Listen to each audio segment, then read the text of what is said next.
Kalian tahu tanam paksa nggak? Dari dulu Belanda yang nyiptain sistem itu ke Indonesia.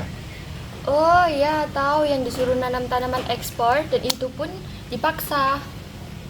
Iya, Belanda nyiptain sistem tanam paksa untuk nambahin penghasilannya karena uang kasnya habis pas perang Diponegoro dan di Belgia.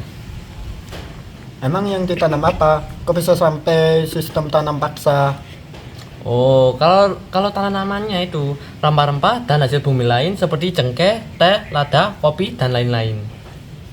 Sama, aku juga tahu siapa yang mintain. Kalau nggak salah sih itu Johannes van der Bos. Kalau nggak salah itu sih. Iya. Jadi, sistem tanam paksa itu sistem yang mengharuskan 20% dari kepemilikan tanah untuk ditanamin tanaman ekspor yang akan dijual di Belanda dengan harga yang murah. Iya, gara-gara sistem tanam paksa ini, rakyat Indonesia jadi banyak yang sengsara. Banyak rakyat yang kelaparan, sakit-sakitan, bahkan kematian loh. Loh, kok bisa sampai gitu? Emang ngapain tanam paksa? Nah, jadi tanam paksa ini punya peraturan. Peraturannya sama mereka nggak diterapin dan nggak dilakukan. Padahal ya mereka sendiri yang buat peraturannya itu. Ya. Jadi, peraturannya tanam paksa itu seperti ini.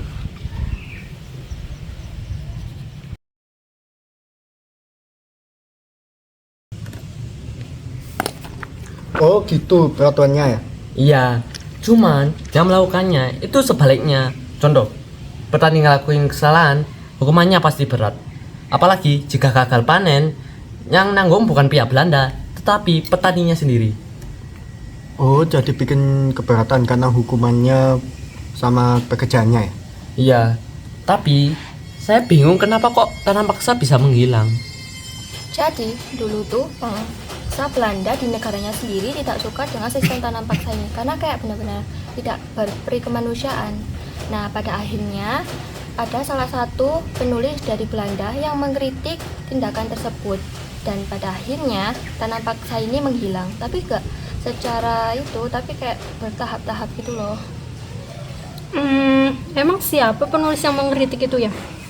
Namanya itu Edward Dawes Dekker, tapi yang menyamar namanya menjadi Mutatuli. Kemudian ia membuat buku bernama Max Havelaar yang mengkritik tentang tanam paksa. Oh, jadi gitu ya sejarahnya. Iya, itu adalah sejarah dari tanam paksa ini.